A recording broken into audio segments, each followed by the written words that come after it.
ሰላም ጤና ይስጥልን አድማጭ ተመልካቾች እንደምን አላችሁ? ሰበር መረጃዎች አሉን። በዛሬው ዕለት በጎንደር ቀጠና እጅግ ከባድ የሚባለው ውጊያ ተደርጓል። በተለይም በደንቢያ ሮቢት በተባለ አካባቢ ላይ እና አርበኛ ደረጀ በላይ ለማፈን የተንቀሳቀሰ ያገዛዝ ጦር ከፍተኛ ምት አርፎበት ተመልሷል። ነገር ግን ከፍተኛ የፋኖ ታዋቂ ጦር መሪዎች ጀግኖች መስዋዕትነትን ከፍለዋል። አርበኛ አቸንፍ እንደዚሁም መቶ አለቃ አበራ መሰዋታቸውን ከቦታው የደረሰኝ መረጃ ያመላክታል። ይህ በእንዲህ እንዳለ አገዛዙ እንግዲህ ከሌሊቱ 11 ሰዓት ጀምሮ የአጼዎቹንና በጌምድር ክፍለ ጦርን ለመክበብ እየተንቀሳቀሰ ቢሆንም ከባድ መስዋዕትነትን ባስከፈለ መልኩ የአጼዎቹና የበጌምድር ክፍለ ጦር በመመከት መልሶ የማጥቃት እንቅስቃሴ በማድረግ በአገዛዙ ከፍተኛ የጦር መኮንኖች ላይ እርምጃ ወስደዋል። በዚህ ሰዓት ደግሞ የጎንደር የበጋሻው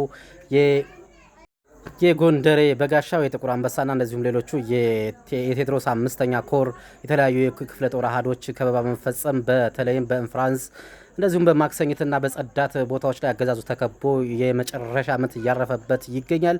የጀግኖቹ ነፍስ ይማር። እንግዲህ ጀግኖቻችን ጀግና ይሰዋል፣ ትግል ይቀጥላል። የጀግኖቻችን ደም ግን በዚህ ሰዓት እየተመለሰ ይገኛል። በአካባቢው ከፍተኛ ውጥረት አለ። ይህንን መረጃ እያጠናከሩ ባለበት ሰዓትም ከባድ ውጊያ የተደረገ ሲሆን በአገዛዙ ላይ እንግዲህ የጦር መኮንኖችን ጀምሮ ከባድ አጸፋ እየተደረገበት ነው። በዚህ ሰዓት አገዛዙ ለማጥቃት ተንቀሳቅሶ ከበባ የፈጸመ ቢሆንም እነ አራስ አርበኛ ደረጀ በላይ ከበባውን ሰብረው ወጥተዋል። የመልሶ ማጥቃት በማድረግ በአገዛዙ ላይ ከፍተኛ ምት እያረፈበት ነው። ሙሉ ዝርዝር መረጃውን በሚቀጥለው ይዤ መለሳለሁ።